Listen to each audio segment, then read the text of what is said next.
Hey guys what's up. तो क्या हाल चाल है आप सबके। आई होप कि जैसे भी हो बहुत सही हो। तो गाइस आज की जो स्टोरी है वो हमसे शेयर करी है राजेश ने। Thank you so much Rajesh for sharing your story with us. और अगर आप सबको भी अपनी स्टोरी शेयर करनी है तो आप दिए गए हुए मेल पर आकर अपनी स्टोरी शेयर कर सकते हैं। And now let's start this video.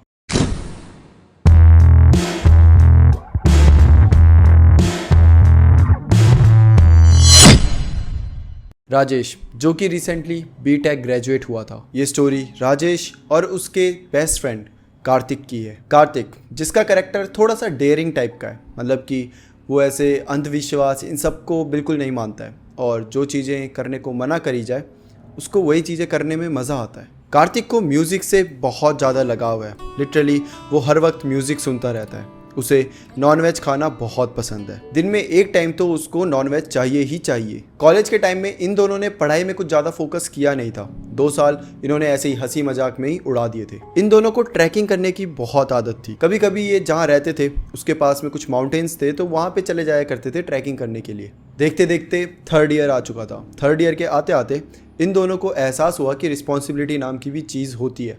तो ये फाइनली सब चीज़ें साइड करके अब पढ़ाई पर ध्यान लगाने लगे। टीचर से एक्स्ट्रा क्लासेस लेने लगे। जो अपने दोस्त थे जो कि काफ़ी पढ़ाकू टाइप के थे उनसे सीखने लगे और इन्होंने काफ़ी दिल लगा के पढ़ाई करी, जिसकी वजह से रिज़ल्ट में इनके काफ़ी अच्छे मार्क्स आए थे और उसके बाद इन दोनों की जॉब बेंगलोर में लग चुकी थी। ये दोनों बहुत खुश थे और इनके पेरेंट्स उनकी खुशी का तो कोई ठिकाना ही नहीं था। इनकी ज्वाइनिंग डेट अप्रैल 24 की थी। इन दोनों को अलग अलग होटल्स में एकोमोडेशन मिला था और इन दोनों के होटल्स एक दूसरे से करीबन 1 किलोमीटर की दूरी में थे। ये दोनों अपने अपने होटल्स में चेक इन करा देते हैं। कार्तिक के जो होटल ओनर थे वो थोड़े से स्ट्रिक्ट थे, थोड़े से रिलीजियस टाइप थे। तो कुछ रूल्स थे जो उन्होंने कार्तिक को बोला था कि तुम्हें ये फॉलो करने हैं। जैसे कि पहला रूल था कि होटल में कुछ भी हो जाए नॉनवेज नहीं आना चाहिए और दूसरा रूल था कि होटल में दारू सिगरेट ये सब बिल्कुल नहीं चलेगा। अब ये दोनों रहते अलग अलग होटल में थे लेकिन जो इनकी रिपोर्टिंग लोकेशन थी वो सेम थी, तो ये हमेशा साथ ही जाया करते थे। अब देखते देखते वीकेंड आ जाता है। वीकेंड में दोनों बोर हो रहे हैं, नई जगह करने को कुछ है नहीं। तो सैटरडे की शाम को वक्त कुछ 6:30 बज रहे होंगे। कार्तिक राजेश को बोलता है, यार इस वीकेंड कहीं बाहर चलते हैं घूमने के लिए और मुझे बिरयानी खाने का बहुत मन कर रहा है। तो फिर ये दोनों मिलकर बाहर चले जाते हैं। ये पहले एक ऑटो बुक करते हैं, उसके बाद एक रेस्टोरेंट में जाते हैं जहाँ पर ये शाही बिरयानी खाते हैं। उसके बाद ये लोग शॉपिंग मॉल चले जाते हैं जो कि बहुत ज़्यादा क्राउडेड था।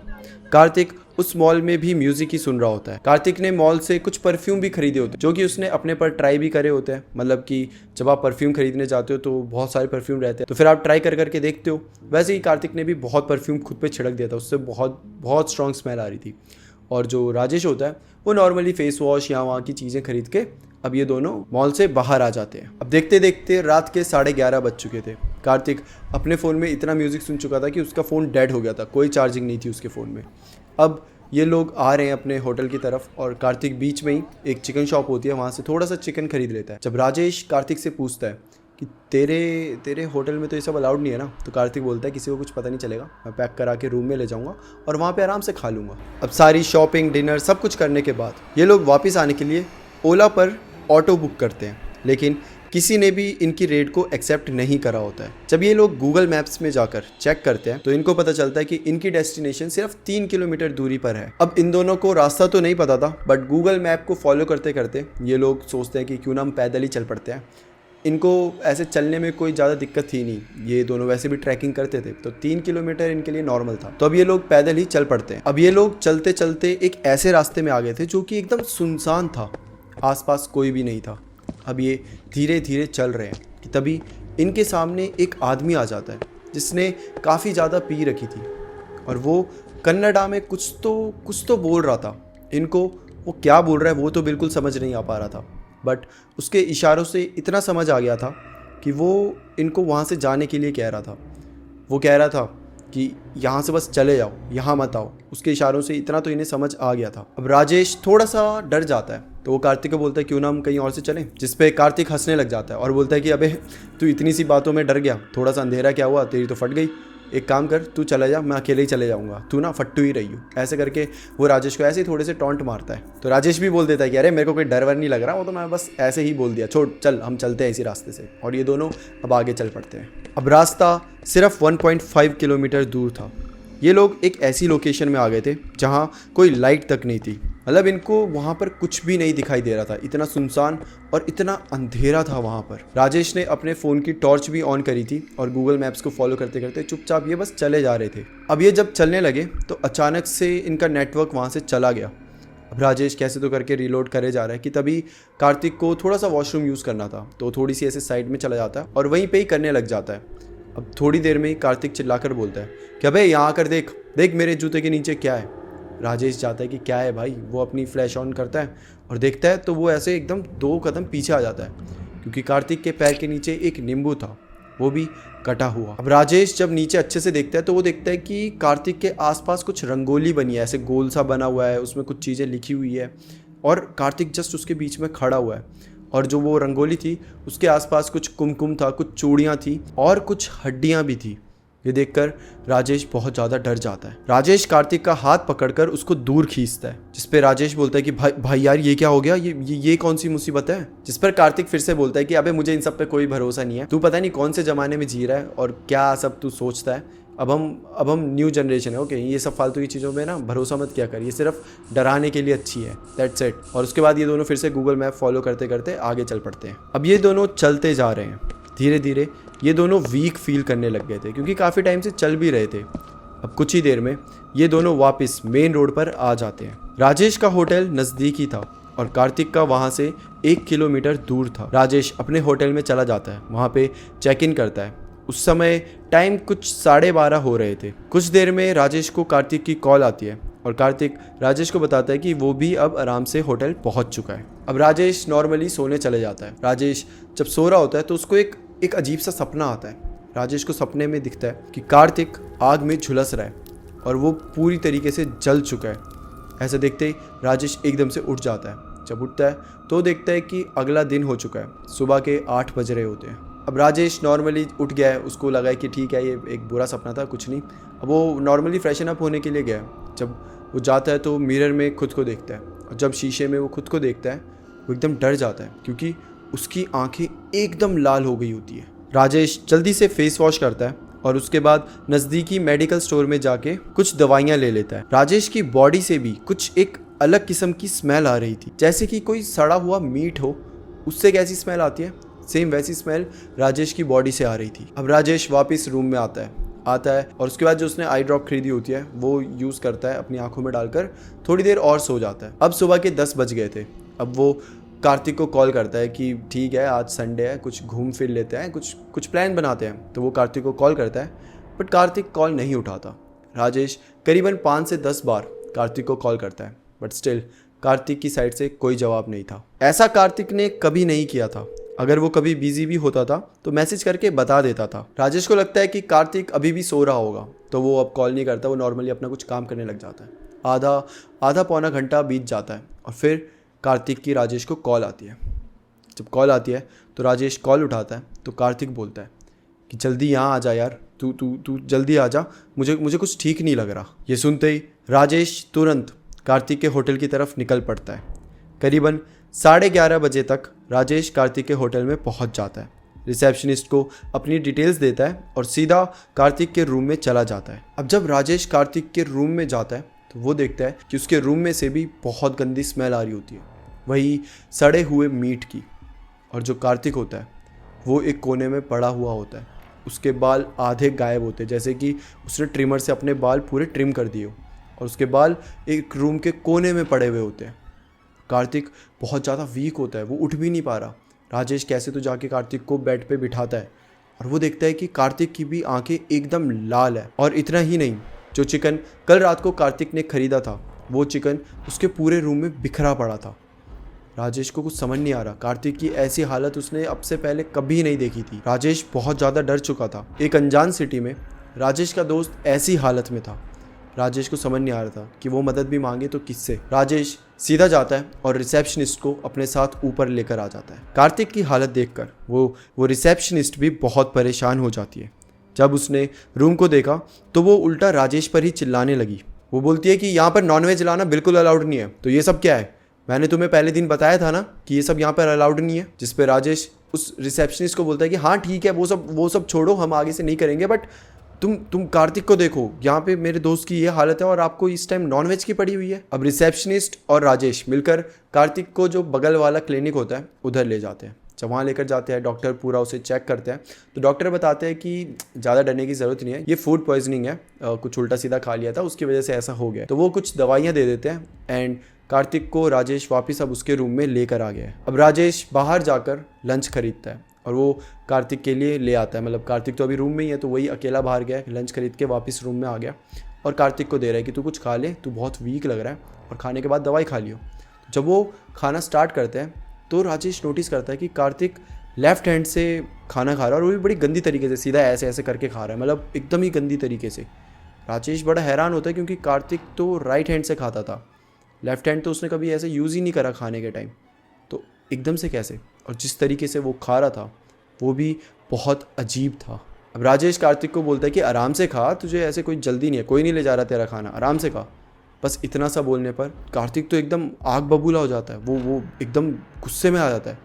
वो बहुत गुस्से से ऐसे राजेश को देखता है और जो थाली उसके हाथ में होती है उसे ऐसे फेंक देता है। अब कार्तिक एक कॉर्नर में जाकर गुस्से में बैठ जाता है। राजेश कार्तिक को मनाने के लिए उसके पास जाता है तो वो देखता है कि कार्तिक कुछ तो बोल रहा है, लेकिन वो कोई अलग ही लैंग्वेज है, कुछ अलग ही लैंग्वेज में कार्तिक बोले जा रहा था जो कि राजेश को बिल्कुल समझ नहीं आ रही थी। और फिर कार्तिक कुछ ऐसा करता है जो राजेश को हिला के रख देता है। कार्तिक गुस्से में अपने बाल नोचने लग जाता है एंड देन राजेश को ये रियलाइज़ होता है कि ये जितने भी बाल कोने में पड़े हैं वो ट्रिमर से ट्रिम नहीं करे गए, बल्कि कार्तिक ने खुद नोचे हैं। ये मंजर बहुत ज़्यादा डरावना था, बहुत दर्दनाक भी था। राजेश डर के मारे सीधा जाकर कार्तिक की फैमिली को कॉल कर देता है और शाम तक कार्तिक के पापा बेंगलोर आ जाते हैं। जब वो कार्तिक की ये हालत देखते हैं तो वो उल्टा राजेश पर ही चिल्लाने लग जाते हैं, क्योंकि यही दोनों थे जो पिछली रात साथ यहाँ वहाँ घूम रहे थे। तो कार्तिक के पापा के पास चिल्लाने के लिए कौन था? राजेश। तो राजेश को सुना दिया। कार्तिक की हालत अब और बिगड़ रही थी। वो कुछ अजीब तरीके की आवाज़ें निकाल रहा था, कभी वो बाल नोचता है तो कभी अचानक से रोने लग जाता है। उसे एक हॉस्पिटल ले जाने के लिए एक कैब बुक करी। कार्तिक को ज़बरदस्ती कैब में डालकर हॉस्पिटल ले गए और जो डॉक्टर्स थे वो कार्तिक की हालत देखकर शॉक हो गए थे। डॉक्टर्स ने कार्तिक को नींद का इंजेक्शन दिया और कुछ ब्लड टेस्ट करने लगे। अब राजेश कार्तिक के डैड को जो पिछले रात की जो पूरी घटना होती है, जो रंगोली वाली बात होती है, वो नींबू वाली बात होती है, वो सब बता देता है। वो सब सुनकर कार्तिक के डैड एकदम परेशान हो जाते हैं और ये वाली बातें वहाँ पर बैठा एक वार्ड बॉय भी सुन रहा था। अब वो इनके पास आकर बोलता है, सर आपको एक बात बताऊँ, यहाँ पर आपके डॉक्टर्स कोई हेल्प नहीं कर सकते, ये तंत्र मंत्र की बात है और इसमें डॉक्टर्स कोई काम नहीं आ सकता। मैं एक स्वामी को जानता हूँ, आप उनके पास इन्हें ले जाएं, वही इसका इलाज कर सकते हैं। मैं आपको उनका नंबर दे देता हूँ। पहले तो कार्तिक के डैड मना करते हैं, बट जब उन पे कोई और ऑप्शन नहीं होता तो वो इस बात पर मान जाते हैं। अब कार्तिक के डैड उन स्वामी को कॉल करते हैं और उनको सारी बातें बताते हैं और वो स्वामी को कार्तिक के कुछ फ़ोटोज़ भी सेंड करते हैं। अब जो स्वामी होते हैं वो राजेश से भी बात करते हैं। राजेश उनको पिछले रात की पूरी घटना बताता है। उसके बाद जो स्वामी जी होते हैं वो कार्तिक के डैड को बोलते हैं कि कार्तिक को जितनी जल्दी हो सके बेंगलोर से दूर ले जाओ, बेंगलोर में उसका रहना ठीक नहीं है। कार्तिक बहुत रेसिस्ट करता है, बट फिर भी उसके डैड कार्तिक को ज़बरदस्ती उसके बुआ के घर ले जाते हैं। कार्तिक के बुआ का घर कांची समुद्रम में था। आई एम सॉरी अगर मैं प्रोनाउंस सही से नहीं कर पा रहा, बट ये आंध्र प्रदेश और कर्नाटका के बॉर्डर में था।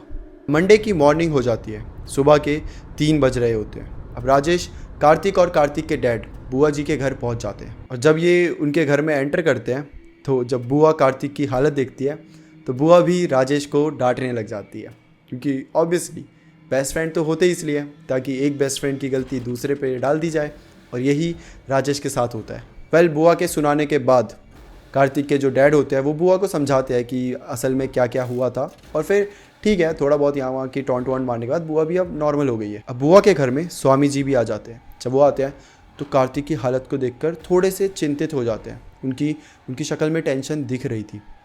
कार्तिक, जिसकी हालत बद से बदतर होती जा रही थी, वो कभी भी चीखने लग जाता, कभी भी रोने लग जाता। उसकी आंखें एकदम लाल हो चुकी थी और उसके शरीर में इतने सारे खरोच के निशान थे। वो अपने ही नाखूनों से अपनी स्किन खरोच देता था, अपने ही बाल नोच देता था। कभी वो एकदम से चिल्लाने लग जाता तो कभी एकदम से रोने लग जाता। और फिर एक समय के बाद वो बेहोश हो जाता है। राजेश सुबह के 5 बजे अपने ऑन बोर्डिंग पीओसी को हॉलीडे रिक्वेस्ट मेल करता है। राजेश बोलता है कि हम दोनों को फूड पॉइजनिंग हो गई है तो हम दोनों नहीं आ पाएंगे। पहले तो वो मानते नहीं है, बट उसके बाद वो छुट्टी दे देते हैं। अब वो जो स्वामी जी होते हैं वो कार्तिक के गले में एक हार डालते हैं। जैसे ही वो हार डालते हैं, कार्तिक बहुत ज़ोर से चिल्लाने लग जाता है। ऐसा लगता है जैसे कि वो जल रहा हो। उसकी बॉडी में लिटरली जलने के निशान आने लग जाते हैं। वो इतना चिल्ला रहा होता है कि उसके कानों से खून आ जाता है और चिल्लाने की वजह से उसकी आवाज़ तक बैठ जाती है। उसके बाद वो स्वामी जी राजेश से बोलते हैं कि मुझे वहाँ ले चलो जहाँ ये सब हुआ था। अब राजेश कार्तिक के पिता और स्वामी जी को उसी एरिया में ले जाता है। जब ये लोग वहाँ जाते हैं तो राजेश देखता है कि वहाँ पर कुछ भी नहीं है, कोई हड्डियाँ नहीं, कोई नींबू नहीं, कोई रंगोली नहीं, कोई चूड़ी नहीं।